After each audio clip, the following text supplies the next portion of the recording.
শুরু হচ্ছে প্রতিধ্বনি।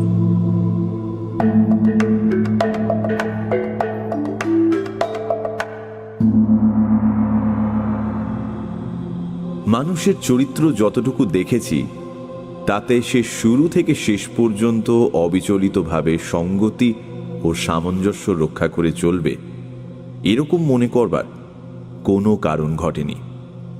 বরং এক টানা সঙ্গতি দেখলেই কেমন একটা বিস্ময় জাগে, সন্দেহ হয় কোথাও বুঝি কিছু গলদ আছে।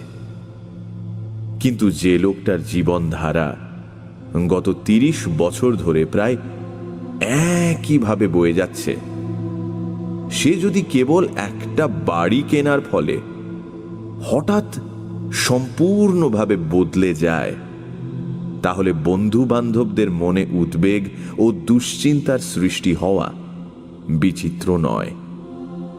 সোমনাথ সম্বন্ধে আমরাও একটু বিশেষ রকম উদ্বিগ্ন হয়ে উঠেছিলাম।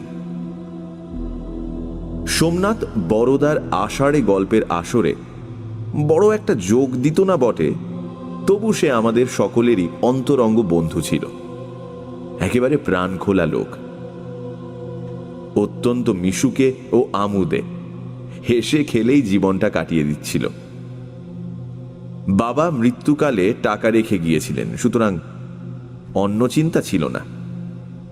বিয়ের ৩-৪ বছরের মধ্যে স্ত্রীও মারা যান, কিন্তু নিঃসন্তান অবস্থায় বিপত্নিক হয়েও সে আর বিয়ে করেনি।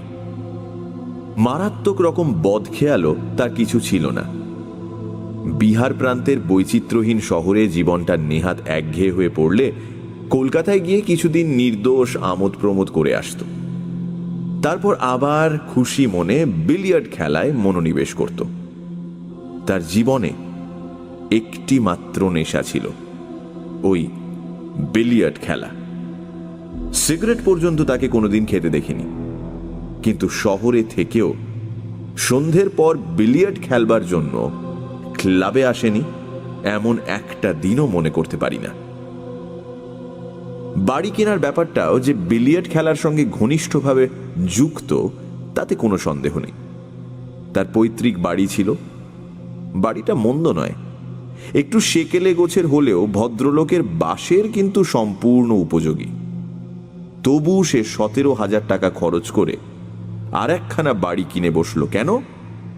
তার কারণ অনুসন্ধান করতে গেলে একই বিলিয়ার্ড ছাড়া আর কিছুই পাওয়া যায় না। আমাদের মিউনিসিপ্যাল সীমানার এক প্রান্তে গঙ্গার ধারে একটি পুরনো বাড়ি ছিল, এবং বাড়িতে এক বুড়ি মেম বাস করত। বাড়িটা বেশি পুরনো নাকি বুড়ি মেম, এটা নিয়ে আমাদের মধ্যে তর্ক হয়েছে বহুবার। শেষে আমাদের মধ্যে কেউ একজন গ্যাজেটিয়ার খুলে প্রমাণ করে দিয়েছিল যে বাড়িটাই বেশি পুরনো। প্রায় ১৫০ বছর আগে এক নীলকর সাহেব এই কুঠি তৈরি করিয়েছিলেন। ক্রমে নীলের ব্যবসা উঠে যাওয়ায় ওটি পারিবারিক বাসভবনে পরিণত হয়েছিল। তারপর ৩ পুরুষ ধরে নীলকর সাহেবের বংশধরেরা এখানেই বাস করেছে। বুড়ি শেষ উত্তরাধিকারিণী। আমাদের তর্কের নিষ্পত্তি হয়েছিল বটে, কিন্তু আর একটা প্রশ্ন উঠেছিল, বাড়ি অথবা বুড়ি শেষ পর্যন্ত কোনটি টিকে থাকবে? কিন্তু এক্ষেত্রেও বুড়ি হেরে গেল। একদিন শুনলাম তার গঙ্গা লাভ হয়েছে। বুড়ি চিরকুমারী, তাই সাক্ষাৎ ওয়ারিস বলে কেউ ছিল না। অল্পদিন পরে শোনা গেল বাড়িটি বিক্রি হবে। নেহাত খেয়ালের বশেই একদিন বিকেলে আমরা কয়েকজন দেখতে গেলাম। সোমনাথের গাড়ি আছে, তার গাড়ি চড়েই অভিযান হলো। ফাঁকা মাঠের মতো বিস্তৃত গঙ্গার তীরে নিচু পাঁচিলে ঘেরা ভিলা জাতীয় বাড়ি, চতুষ্কোণ বাড়ি, চারিদিকে নিচু বারান্দা, মাঝখানটা প্রায় দোতলার মতন উঁচু হয়ে আছে। একটা প্রকাণ্ড ঝাউ গাছ নিতান্ত একা এক পাশে দাঁড়িয়ে আছে। বাড়ির পেছন দিয়ে গঙ্গা বইছে। সামনের দরজার স্তম্ভে শ্বেত পাথরের ফলকের উপর নাম লেখা, একোজ, প্রতিধ্বনি। বাড়ির একজন মুসলমান চৌকিদার ছিল। সেও বোধ করি ওই বুড়ির সমসাময়িক। চাবি খুলে বাড়ির ভেতরটা আমাদের দেখালো। সুসজ্জিত পরিষ্কার পরিচ্ছন্ন ঘরগুলি, চেয়ার, সোফা, খাট ঘরে ঘরে যেমন ছিল তেমনই সাজানো আছে। বাড়ির ঠিক মাঝখানে একটি প্রকাণ্ড হল ঘর। ছাদ বেশ উঁচু, আর অনেক উঁচুতে কাঁচে ঢাকা স্কাইলাইট দিয়ে আলো আসার ব্যবস্থা। তবু ঘরটি আলো আঁধারে মেশানো। চৌকিদার সুইচ টিপে আলো জ্বেলে দিল। কয়েকটা বাল্ব একসঙ্গে জ্বলে উঠল।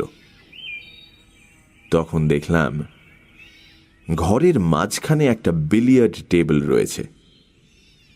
টেবিলের ওপর সবুজ আবরণে ঢাকা 3টি বাল্ব কেবলমাত্র টেবিলের সমতল পিঠের উপর আলো ফেলেছে। ঘরে অন্য আভরণ বিশেষ কিছু নেই। দেয়ালের ধারে 2টি সেটি, এক ধারে বিলিয়ার্ড লাঠি রাখবার র্যাক, আর তাতে সারি সারি কয়েকটি কিউ রাখা আছে। দেয়ালের গায়ে একটি কালো রঙের মার্কিং বোর্ড। কতদিনের পুরনো বলা যায় না। তাতে অঙ্কের চিহ্নগুলি একেবারে অস্পষ্ট হয়ে গেছে। চারিদিকে তাকিয়ে সোমনাথ মৃদুস্বরে বলে উঠল, বাহ! সত্যি ঘরের আধা অন্ধকার মোলায়েম আবহাওয়া মনের উপর একটা অনির্বচনীয় প্রভাব বিস্তার করে। ঘরে প্রবেশ করতেই আমি সেটা উপলব্ধি করেছিলাম। তাই সোমনাথকে সমর্থন করে আমিও ওই জাতীয় একটা কিছু বলতে যাচ্ছি, এমন সময় আমার কানের কাছে কে যেন চাপা গলায় বলল, চমকে উঠে পেছন দিকে তাকালাম। আমার সঙ্গে সঙ্গে আর সকলেও পেছনে তাকালো, কিন্তু আমাদের পেছনে কেউ নেই। আমরা উদ্বিগ্নভাবে পরস্পরের দিকে তাকিয়ে রইলাম। তখন বৃদ্ধ চৌকিদার ভাঙা গলায় বুঝিয়ে দিল যে সেটা প্রতিধ্বনি। এ ঘরে প্রতিধ্বনি আছে। কথা বললে অনেক সময় কথার ভাঙা ভাঙা অংশ ফিরে ফিরে আসে। আশ্বস্ত হলাম বটে, কিন্তু মনে একটু ধোঁকা লেগে রইল। চৌকিদার অতগুলো কথা বলল, কই তার একটা কথাও তো ঘুরে এলো না। যাই হোক, ঘোরাঘুরি শেষ করে ফিরে এলাম। ফিরবার পথে সোমনাথ একবার বলল, খাসা বাড়িখানি, আর ওই বিলিয়ার্ড রুমটা তো চমৎকার। বিলিয়ার্ড রুমের চমৎকারিত্ব তাকে কত দূর মন্ত্রমুগ্ধ করেছে তা বুঝতে পারলাম দিন 10 পরে, যখন শুনলাম সে বাড়িখানি কিনে নিয়েছে। তারপর আরো বিস্ময়কর সংবাদ, সে পৈতৃক বাড়ির বাস তুলে দিয়ে নতুন বাড়িতে উঠে গেছে।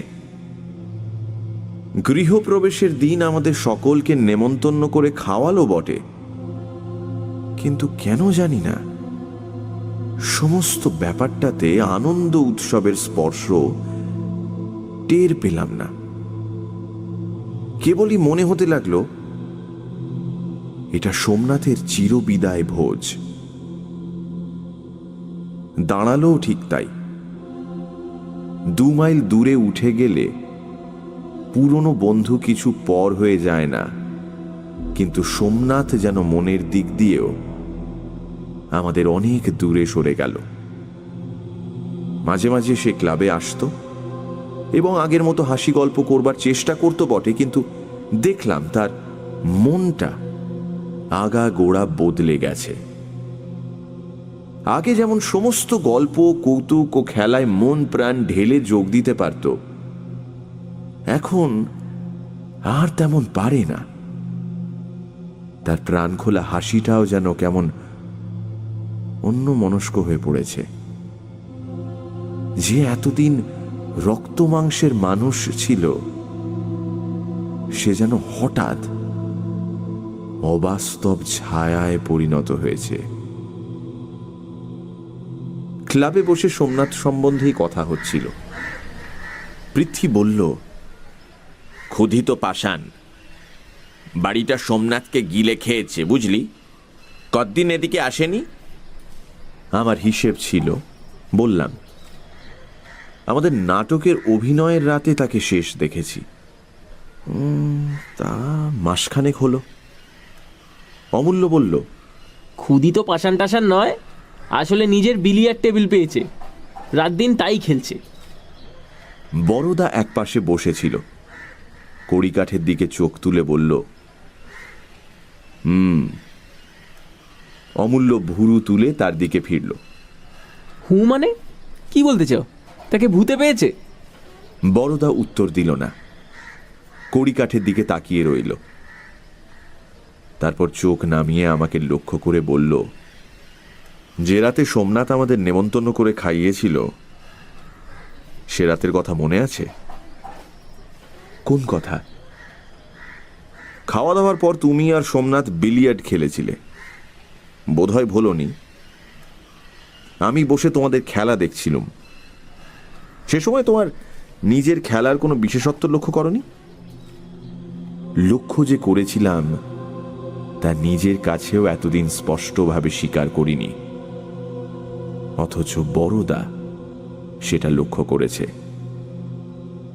ভালো খেলোয়াড় বলে আমার অহংকার নেই, কিন্তু সেদিন আমার খেলা আশ্চর্য রকম খুলে গিয়েছিল। শুধু তাই নয়, একটা অদ্ভুত অনুভূতি আমাকে ঘিরে রেখেছিল। প্রত্যেকবার বল মারার সময় মনে হয়েছিল আমি খেলছি না, অন্য কেউ আমার হাত ধরে খেলে দিচ্ছে। আমি হয়তো পট রেড মারবার চেষ্টা করছি, কিন্তু বলের সাথে কিউয়ের সংস্পর্শ ঘটবার আগেই যেন একটা অদৃশ্য হাত আমার হাতে কিছুটা নাড়া দিয়ে আমাকে লক্ষ্যভ্রষ্ট করে দিচ্ছে। ফলে আমার বল রেডকে স্পর্শ করে সমস্ত টেবিল ঘুরে একটা অসম্ভব পকেটে প্রবেশ করত। এমনি অনেকবার ঘটল। ক্রমে আমার মনে এমন একটা মোহাচ্ছন্ন ভাব এসে পড়ল যে যন্ত্রের মতো খেলে গিয়েছিলাম। সোমনাথ সেদিন আমাকে হারাতে পারেনি। খেলার শেষে মোহের অবস্থা কেটে গেলে এই বলে নিজেকে বোঝাবার চেষ্টা করছিলাম যে খেলার ক্ষেত্রে কখনো সখনো এরকম অঘটন ঘটে যায়।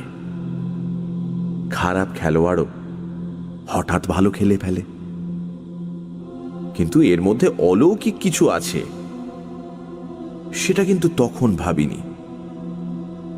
আজ বড়দা মনে করিয়ে দিতেই সমস্ত ঘটনা হঠাৎ মনে পড়ে গিয়ে একেবারে বিদ্যুৎ স্পৃষ্টের মতো চমকে উঠলাম। আমি বড় বড় চোখে চেয়ে আছি দেখে বড়দা বলল, তাহলে লক্ষ্য করেছিলে? আমি আরেকটা জিনিস শুনেছিলাম যা তোমরা কেউ শোনোনি। খেলায় মগ্ন ছিলে বলেই বোধহয় শুনতে পাওনি। কি? হাততালির শব্দ। সোমনাথ একটা খুব সুন্দর মার মেরেছিল। 3টে বলে ঠোকাঠুকি হয়ে 3টেই একই পকেটে গেল। ঠিক তারপর কে যেন খুব মোলায়েম হাতে হাততালি দিয়ে উঠল। অমূল্য বলল, ওটা প্রতিধ্বনি। আরে যেখানে সহজ স্বাভাবিক ব্যাখ্যা সম্ভব সেখানে ভূত প্রেত টেনে আনার কি মানে হয় সেটা তো বুঝি না। বলে বলে ঠোকাঠুকি হওয়ার আওয়াজ প্রতিধ্বনিত হলে সেটা হাততালির মতোই শোনায়। বড়দা বলল, আশ্চর্য বলতে হবে। বল ঠোকাঠুকি তো বরাবরই হচ্ছিল, তবে প্রতিধ্বনিটা ঠিক সেই সময় হলো কেন? কিছুক্ষণ কোনো কথা হলো না। এক্ষেত্রে একটা কথা বলে রাখা জরুরি। এর আগে আমি বহুরূপী নামে একটি গল্প লিখেছি, এবং সেটা লেখার পর বরদা সম্বন্ধে আমাদের মনের ভাব কিন্তু বেশ পরিবর্তিত হয়েছিল। সকলেরই নাস্তিকতার গোড়া একটু আলগা হয়ে গিয়েছিল। চুনি তো বিস্তর বই কিনে মহা উৎসাহে প্রেততত্ত্বের চর্চা আরম্ভ করে দিয়েছিল। অমূল্য যদিও এখনো তর্ক করতে ছাড়েনি, তবু তার ঝাঁজ অনেকটা কমে এসেছিল। ঋষি আমাদের আলোচনাকে সোজা পথে ফিরিয়ে আনলো। বলল, সে যা হোক, কথাটা শেষ পর্যন্ত দাঁড়াচ্ছে কি? সোমনাথে যে বাড়ি কিনে একেবারে আলাদা মানুষ হয়ে গেল, আমাদের সংসর্গ পর্যন্ত ছেড়ে দিল, এর কারণটা তো কেউ দেখাতে পারল না। তাকে ভূতে পেয়েছে এ কথায় শ্রদ্ধা করা যায় না, তবে কি হয়েছে তার? বড়দা আস্তে আস্তে বলল, আমার কি মনে হয় জানো, সোমনাথ আমাদের চেয়ে ঢের বেশি মনের মতো সঙ্গী পেয়েছে। পুরনো বাঁধনের পাশে খুব শক্ত নতুন একটি বাঁধন পড়েছে, তাই পুরনো বাঁধন ঢিলে হয়ে গেছে। বড়দার কথার ইঙ্গিতটা ভুল করবার মতো নয়, কিন্তু এতটাই আজগুবি যে নির্বিচারে মেনে নেওয়াও যায় না। অমূল্য আমাদের সকলের মনের ভাব যেন প্রতিধ্বনিত করে বলল, অর্থাৎ তুমি বলতে চাও এক দঙ্গল ভূতের সঙ্গে সোমনাথের এতই দহরম মহরম হয়ে গেছে যে মানুষের সঙ্গ তার আর ভালো লাগছে না? এবারও বড়দা সোজাসুজি উত্তর দিল না, বরঞ্চ যেন নিজের চিন্তায় নিমগ্ন হয়ে গেছে এমনই ভাবে চুপ করে রইল। মিনিট 2-3 পরে কতটা নিজের মনেই বলল, একোজ, প্রতিধ্বনি, অদ্ভুত নাম বাড়িটার। যে লোক বাড়ি তৈরি করেছিল সেই হয়তো নামকরণ করেছিল, কিংবা তার পরবর্তীরা বাড়ির আবহাওয়া দেখে নাম রেখেছিল প্রতিধ্বনি। চুনি এতক্ষণ বসে আলোচনা শুনছিল, কোনো কথা বলেনি। এখন একবার গলা খাঁকড়িয়ে বলে উঠল, কিছুদিন থেকে একটা থিওরি আমার মাথায় ঘুরছে। কিসের থিওরি? এইসব হানাবাড়ি সম্বন্ধে। এখনো থিওরিটা খুব স্পষ্ট রূপ গ্রহণ করেনি, তবু কি থিওরি তোমার শুনি? চুনি একটু দোনামোনা করে বলল, ওই প্রতিধ্বনি শব্দটার মধ্যেই আমার থিওরিটা রয়েছে। দেখো, শব্দের যেমন প্রতিধ্বনি আছে, তেমনি বাস্তব ঘটনারও তো প্রতিধ্বনি থাকতে পারে, নাকি? প্রতিধ্বনি না বলে তাকে প্রতিবিম্বও বলতে পারো। ব্যাপারটা মূলে একই। প্রতিধ্বনি সব সময় থাকে না। এই ঘরের মধ্যে তোমরা গলা ফাটিয়ে চিৎকার করলেও এতটুকু প্রতিধ্বনি পাবে না। আবার এমন একটা স্থান আছে যেখানে চুপি চুপি একটা কথা উচ্চারণ করলেও কোন অদৃশ্য প্রতিবন্ধকে ধাক্কা খেয়ে সেটা দ্বিগুণ হয়ে ফিরে আসে। আমার মনে হয় হানাবাড়িগুলো এইরকম জায়গা। গ্রামোফোন রেকর্ডের মতো তারা অতীতের কতকগুলো বাস্তব ঘটনা জমিয়ে রাখে, তারপর সুবিধে পেলেই তার প্রতিধ্বনি করতে থাকে। বড়দা, তোমার কি মনে হয়? থিওরিটা অভিনব বটে, কিন্তু বড়দার মুখ থেকে এর অনুমোদন আশা করা যায় না। সে গোঁড়া ভূত বিশ্বাসী, অথচ থিওরি সত্যি হলে ভৌতিক কাণ্ড মাত্রেই একটা যান্ত্রিক ব্যাপার হয়ে দাঁড়ায়। ভূত প্রেতের স্বাধীন স্বতন্ত্র অস্তিত্ব বলে কিছুই থাকে না। বড়দা কিছুটা চুপ করে থেকে বলল, তাহলে তোমার মতে ভূত প্রেত নেই? মানে যেগুলোকে ভৌতিক ফেনমেনন বলে মনে হয় সেগুলো অতীতের প্রতিধ্বনি মাত্র? চুনি বলল, না, তা ঠিক নয়। আমি বলতে চাই ভূত প্রেত থাকে থাক, কিন্তু হানা বাড়িতে সাধারণত যেসব ব্যাপার ঘটে থাকে সেগুলো হয়তো অধিকাংশই এই প্রতিধ্বনি জাতীয়। আমি বললাম, সোমনাথের বাড়িতে প্রতিধ্বনি আছে, সেটা আমরা দেখেছি। সেটা কোন জাতীয়? চুনি বলল, সেটাই তো আমি পরীক্ষা করে দেখতে চাই। কি, তোমরা কেউ রাজি আছো? কি করতে হবে? আমি স্থির করেছি একদিন সোমনাথের বাড়িতে গিয়ে রাত কাটাবো। সে হঠাৎ এমন বদলে গেল কেন, তার একটা সন্তোষজনক কৈফিয়ত আবশ্যক। সুতরাং মনস্তত্ত্বের দিক দিয়েও পরীক্ষাটা খুব একটা ফেলনা হবে না। আর যদি সে এমন কিছু পেয়ে থাকে যার তুলনায় তার আজন্মের সমস্ত বন্ধন ঢিলে হয়ে গেছে, তাহলে সেই অপূর্ব বস্তুটি কি তাও তো আমাদের জানা দরকার, নাকি? অমূল্য একটু মুখ বাঁকিয়ে কবিতা আবৃত্তি করল। যে ধনে হইয়া ধনী, মনিরে মাননা মনি, তাহারই খানিক মাগি আমি নত শিরে। যদি সুবিধে হয় গোটা কয়েক প্রেতাত্মা বড়দার জন্য চেয়ে নিয়ে এসো, আমাদের এই ক্লাব ঘরে পুষে রাখা যাবে। আমি চুনির দিকে ফিরে বললাম, বেশ, আমি তোমার সঙ্গে যেতে রাজি আছি। কালই চলো তাহলে। কাল তো শনিবার। পরদিন সন্ধেবেলা সোমনাথের বাড়ির সামনে যখন পৌঁছলাম, তখন অন্ধকার অন্ধকার হয়ে এসেছে। প্রকাণ্ড মাঠের মাঝখানে বাড়িখানা যেন একেবারে জনশূন্য মনে হলো। বাড়ির বারান্দায় উঠেও কাউকে দেখতে পেলাম না। আমি ও চুনি মুখ চাওয়াচাওয়ি করতে লাগলাম। চাকর বাকর কেউ কি নেই নাকি? সব গেল কোথায়? একটা হাঁক দেব মনে করছি, এমন সময় ভেতর থেকে খট খট শব্দ শুনতে পেলাম। ভুল হবার নয়, বিলিয়ার্ড বলের ঠোকাঠুকি লাগার শব্দ। আশ্চর্য লাগলো, এই ভর সন্ধেবেলা সোমনাথ বিলিয়ার্ড খেলছে।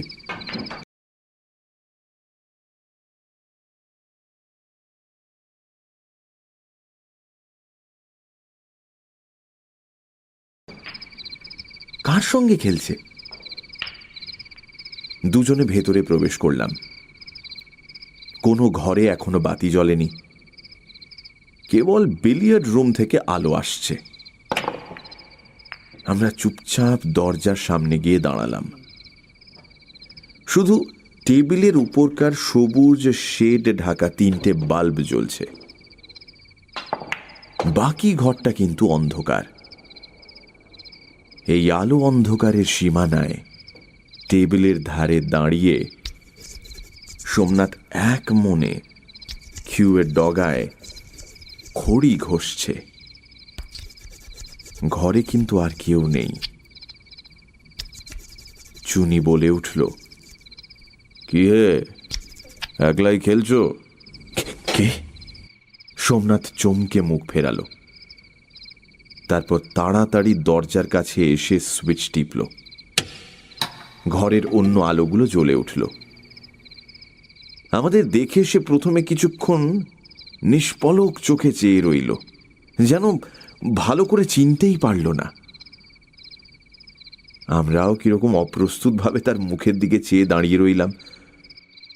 আমাদের সঙ্গে তার মনের যোগাযোগ এমন পরিপূর্ণভাবে বিচ্ছিন্ন হয়ে গেছে যে হঠাৎ করে সেটা জোড়া লাগাতে পারছে না।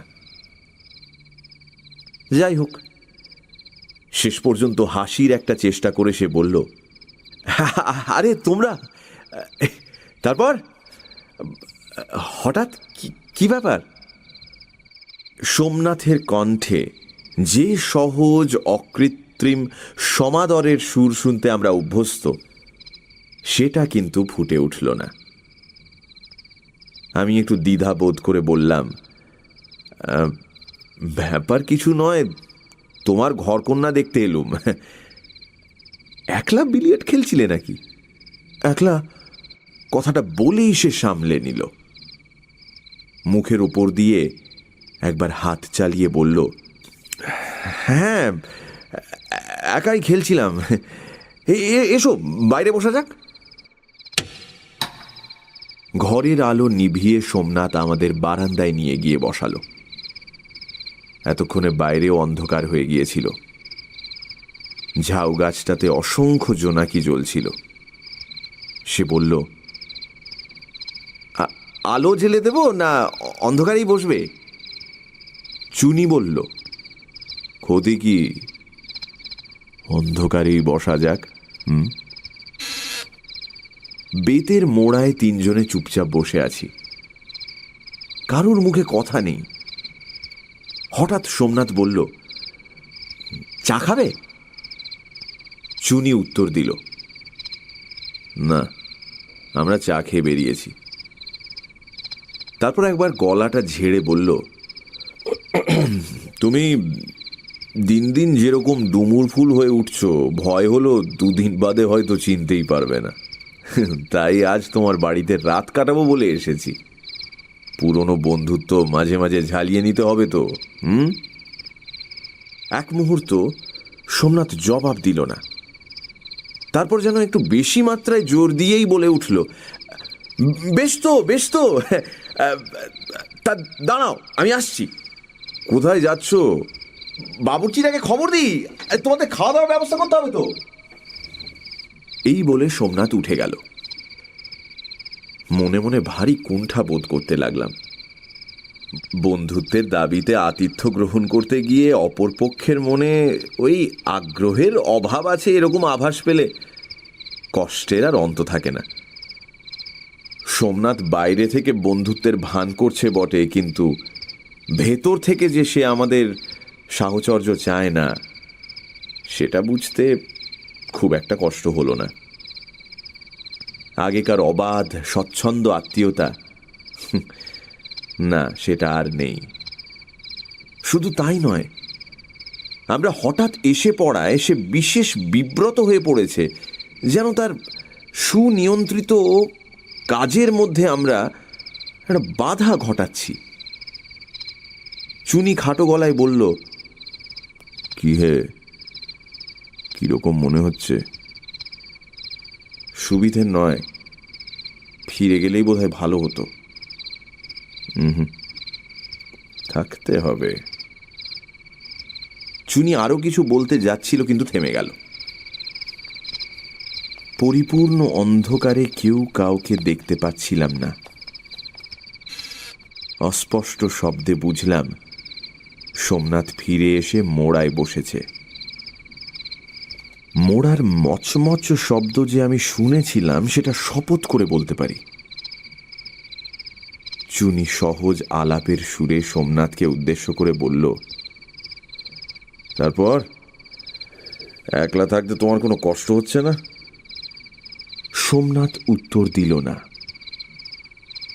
এই সময় কেন জানি না আমার ঘাড়ের রোঁয়া হঠাৎ শক্ত হয়ে খাড়া হয়ে উঠল। চুনিও হয়তো কিছু অনুভব করে থাকবে। কিছুক্ষণ চুপ থেকে সে হঠাৎ দেশলাই জ্বালল। দেখলাম সোমনাথের মোড়ায় কেউ বসে নেই। দেশলাইয়ের কাঠি শেষ পর্যন্ত জ্বলে আস্তে আস্তে নিভে গেল। আটকে রাখা নিঃশ্বাস ছেড়ে চুনি মৃদুস্বরে বলল, প্রতিধ্বনি। এইবার সোমনাথের স্পষ্ট পায়ের আওয়াজ শুনতে পেলাম। শব্দটা কাছে এলে চুনি বলে উঠল, সোমনাথ, হ্যাঁ, আলোটা জেলে নাও ভাই, অন্ধকার আর ভালো লাগছে না। কথার শেষে হাসতে গিয়ে তার গলাটা কেঁপে গেল। বারান্দার আলো জেলে দিয়ে সোমনাথ এসে বসল। সাদা ঢাকনির মধ্যে হালকা একটা বাল্ব স্নিগ্ধ আলো ছড়াচ্ছে। অন্ধকারের চেয়ে এই ভালো, তবু তো একে অপরের মুখ দেখা যায়। সোমনাথ বলল, বাবুর্চিকে বলে এলাম, শুধু মুরগির কারি আর পরোটা, তার বেশি কিছু জোগাড় হয়ে উঠল না। ইতিমধ্যে যে ক্ষুদ্র ব্যাপারটি ঘটে গিয়েছিল তার উল্লেখ না করে চুনি বলল, যথেষ্ট যথেষ্ট, অমৃতের ব্যবস্থা থাকলে 5 রকম ব্যঞ্জনের দরকার হয় না। কিন্তু তুমি বাবুর্চি রেখেছ যে? সোমনাথ একটু চুপ করে থেকে বলল, রাখিনি ঠিক, বাড়ির যে বুড়ো চৌকিদারটা ছিল সেই রেঁধে দেয়। রাঁধুনি বামুন পেলে না?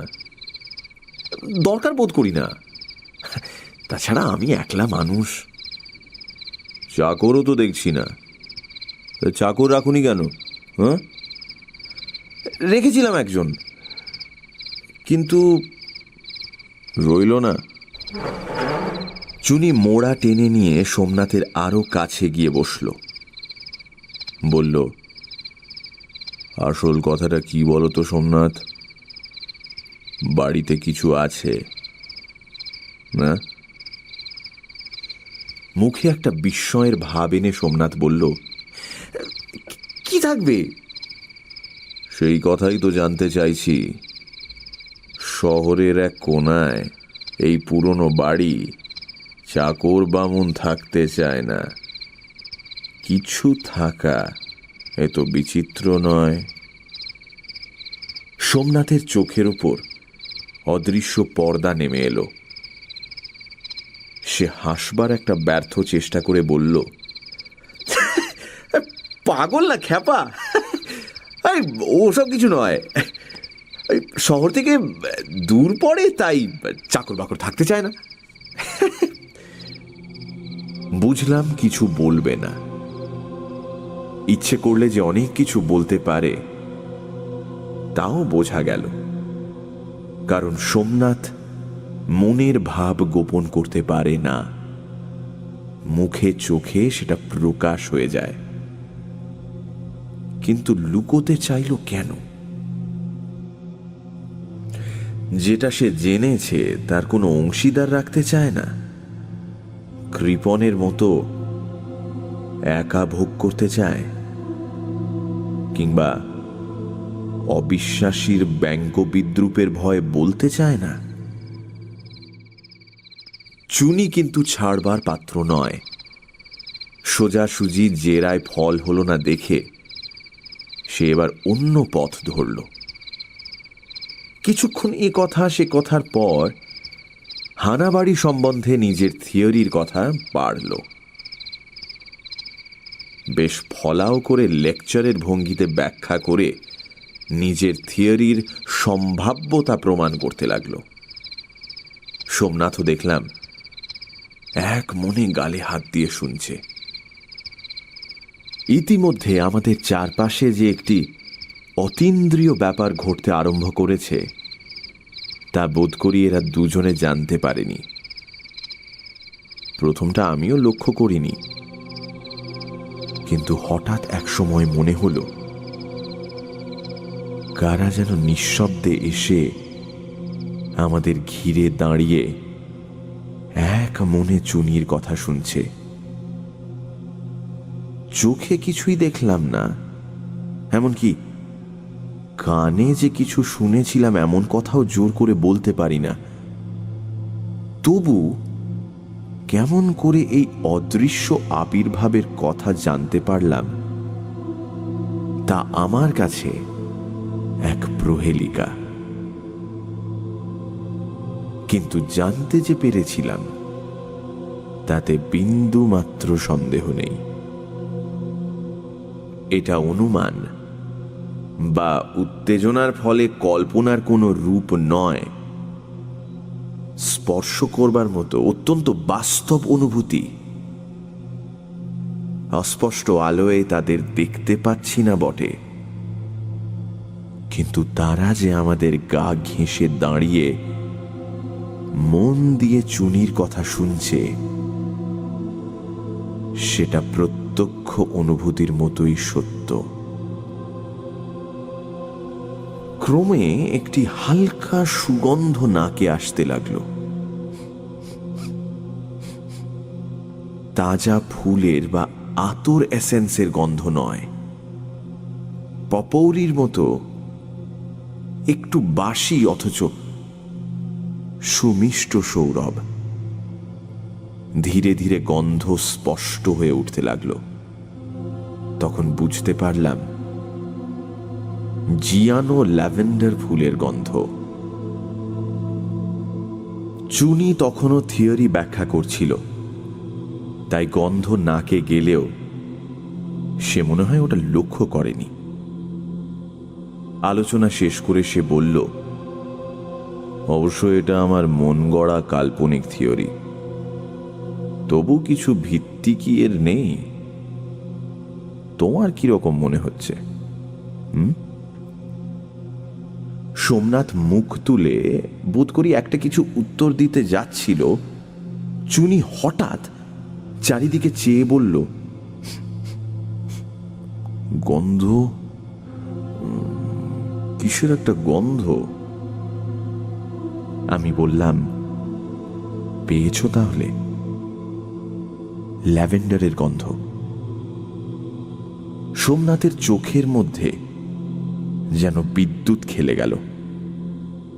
সে ধর্মর করে উঠে দাঁড়িয়ে বলল, ল্যাভেন্ডারের গন্ধ? না না, ও তোমাদের ভুল। গন্ধ কই কই কই, আমি তো কিছু পাচ্ছি না। চুনি বলল, সত্যি পাচ্ছ না? না, কিচ্ছু না বলে সজোরে মাথা নাড়ল। সে যেন জোর করেই গন্ধটা উড়িয়ে দিতে চায়, কিন্তু গন্ধটাকে উড়িয়ে নিয়ে গেল অন্য জিনিস। হঠাৎ একটা দমকা হাওয়া বাড়ির ভেতর থেকে এসে সমস্ত গন্ধটুকু এক নিমেষে ভাসিয়ে নিয়ে চলে গেল। বিস্মিতভাবে বাইরের দিকে তাকালাম।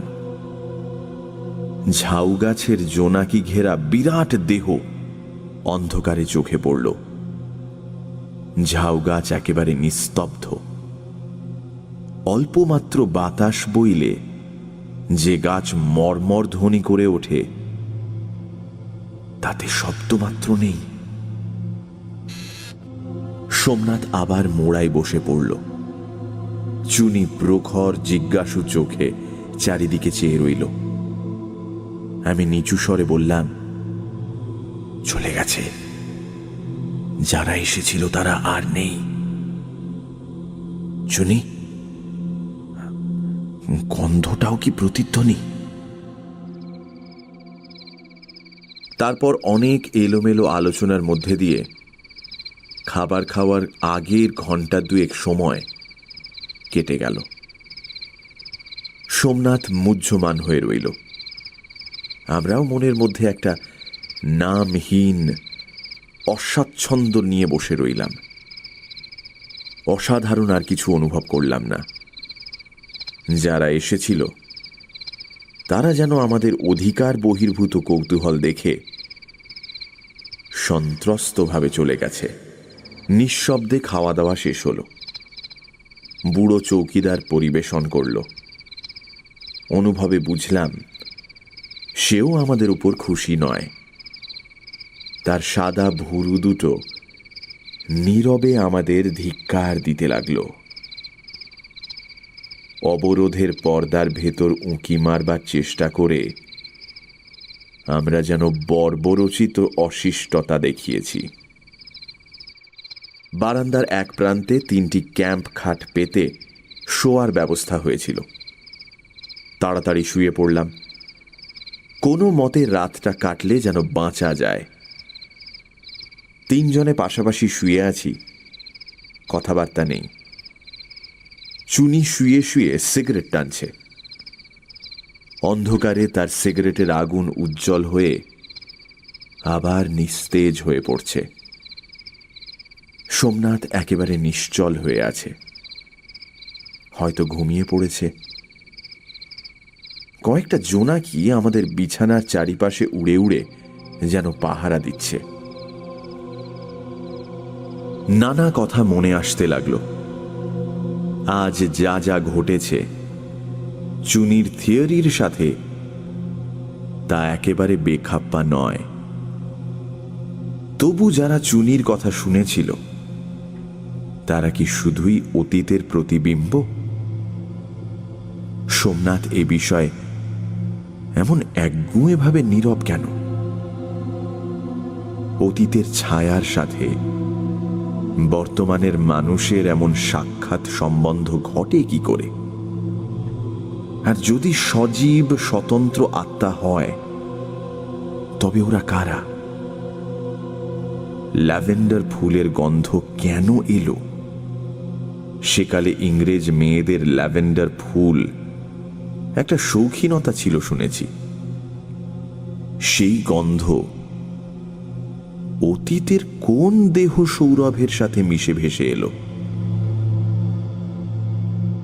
বোধহয় একটু ঘুমিয়ে পড়েছিলাম। এক মুহূর্তে সমস্ত চেতনা সতর্ক হয়ে জেগে উঠল। কিছুক্ষণ নিস্পন্দভাবে শুয়ে রইলাম। তারপর বাড়ির ভেতর থেকে পরিচিত খট খট শব্দ কানে এলো। ঘাড় তুলে দেখলাম চুনি বিছানায় উঠে বসে আছে। সে নিঃশব্দ পদে উঠে এসে আমার কানে কানে বলল, শুনতে পাচ্ছ? সোমনাথ বিছানায় নেই, কখন উঠে গেছে। এসো দেখা যাক। শব্দ করো না। তন্ত্রার মধ্যে 1 ঘন্টা কেটে গেছে। রেডিয়াম যুক্ত হাত ঘড়ি দেখে বুঝতে পারলাম রাত 11:30। অন্ধকারে পা টিপে টিপে দুজনে বিলিয়ার্ড ঘরের দিকে চললাম। দরজা পর্যন্ত গিয়ে আমরা আর এগোলাম না। টেবিলের উপর তেমনি 3টি আলো জ্বলছে, বাকি ঘর অন্ধকার। সোমনাথ টেবিলের উপর ঝুঁকে বল মারছিল। তার মুখ স্পষ্ট দেখতে পেলাম। মুখের চেহারা একেবারে বদলে গেছে।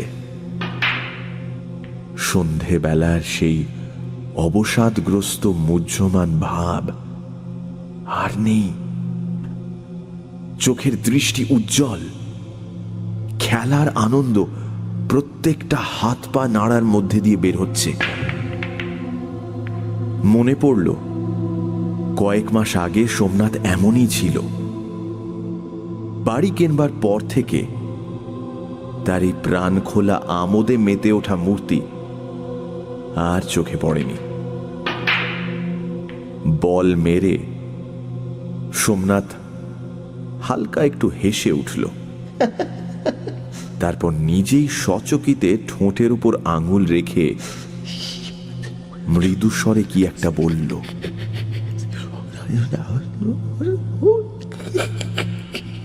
পরক্ষণে আরেকটি সুমিষ্ট হাসির শব্দ কানে এলো। হয়তো এটি সোমনাথের হাসির প্রতিধ্বনি, কিন্তু পর্দায় ও মিষ্টতায় এত তফাৎ যে নারী কণ্ঠের হাসি বলে ভুল হয়। খেলা চলতে লাগলো।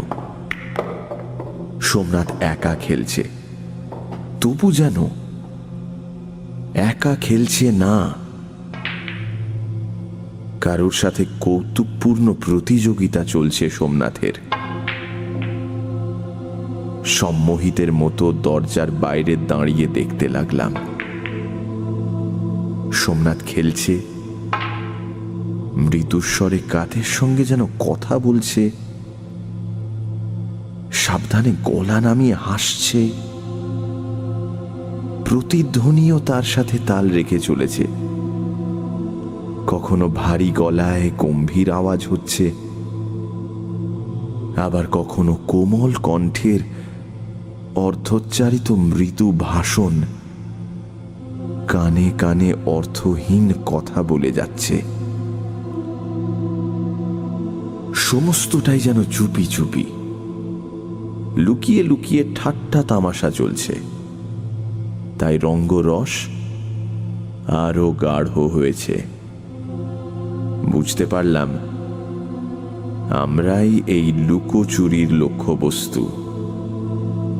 আমাদের জন্যই এরা প্রকাশ্য মজলিস জমাতে পারছে না। সন্ধেবেলা এসে রসভঙ্গ করেছিলাম, পাছে জেগে উঠে আবার বিঘ্ন ঘটাই। তাই গভীর রাতে এই সতর্কতা। আমাদের পাশ দিয়ে কি একজন চলে গেল। চুনি নিঃশব্দে আমার হাত ধরে টেনে রইল। ফিরে এসে বিছানায় বসলাম। চুনি জিজ্ঞাসা করল, সোমনাথ ছাড়া আর কাউকে দেখতে পেলে? না, চোখে দেখিনি, কিন্তু জানি, কিন্তু সেগুলো যে আমাদের মনের কল্পনা নয় তার প্রমাণ কি? সোমনাথ হয়তো পাগল হয়ে গেছে, তাই নিজের মনে হাসছে, কথা বলছে। হ্যাঁ, কিন্তু গন্ধ, আওয়াজ, এগুলো কি? এগুলো প্রতিধ্বনি হতে পারে। হয়তো এই প্রতিধ্বনি সোমনাথকে পাগল করে দিয়েছে। এখনো পর্যন্ত আমরা চোখে কিছু দেখিনি, শুধু শব্দ আর গন্ধ। অতীতের কতগুলো শব্দ গন্ধ এই বাড়িটাকে আঁকড়ে ধরে আছে।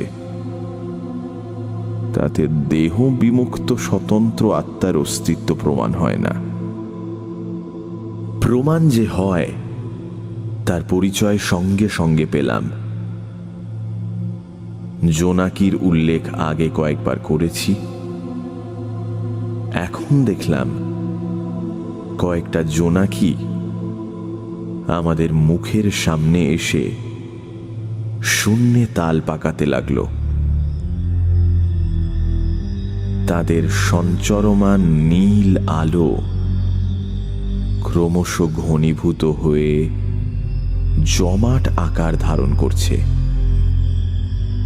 দেখতে দেখতে একখানি মুখ ওই জোনাকির আলোয় শূন্যে ফুটে উঠতে লাগলো। কেমন করে এটা সম্ভব হলো জানি না, কিন্তু একটি পাংশু নীলাভ নারী মুখ স্পষ্ট আমাদের চোখের সামনে ফুটে উঠল, যেন অন্ধকারের পটে জোনাকির আলো দিয়ে একটি ছবি আঁকা হচ্ছে। মোমে গড়া মুখোশের মতো নিশ্চল মুখ, কিন্তু চোখে কটাক্ষ রয়েছে। ক্ষণেকের জন্য একটি জীবন্ত নারীর অস্তিত্বের স্পর্শ অনুভব করলাম। তারপর জোনাকিরা ছত্রভঙ্গ হয়ে গেল। দেহের সমস্ত পেশি শক্ত করে রইলাম। বুকের স্পন্দন দপ দপ করে কণ্ঠের কাছে ধাক্কা খেতে লাগলো। কতক্ষণ এইভাবে কেটে গেল জানি না।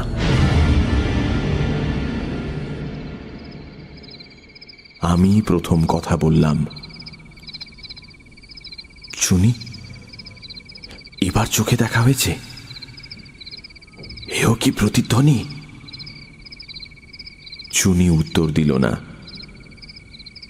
আস্তে আস্তে বিছানায় শুয়ে পড়ল। পরদিন সকালে বিলিয়ার্ড রুমে দাঁড়িয়ে সোমনাথের কাছ থেকে বিদায় নিলাম। চুনির চোখের কোলে কালি পড়েছিল।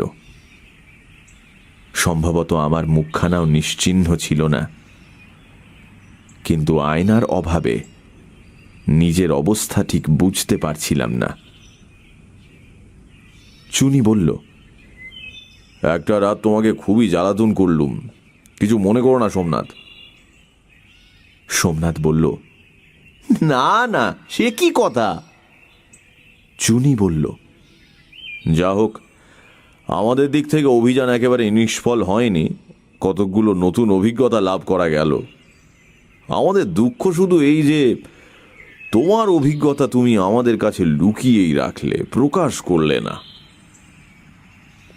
সোমনাথ কুণ্ঠিত চোখে চেয়ে রইল। আমার থিওরি কাল তোমায় বলেছি, সেটা সত্যি কি না ইচ্ছে করলেই তুমি বলতে পারতে। কি বলতে পারতুম? সোমনাথ ঢোক গিলল। এখনো বলতে পারো। কাল রাতে আমরা যা যা অনুভব করেছি সেগুলো কি এই বাড়িতে সঞ্চিত কতকগুলো স্মৃতির ছায়া, না সত্যিকার জীবন্ত কিছু আছে? সোমনাথ উত্তর দিল না, ঘাড় হেঁট করে বসে রইল। উত্তর দিল প্রতিধ্বনি। কানের কাছে চুপি চুপি এসে বলে গেল, আছে আছে আছে।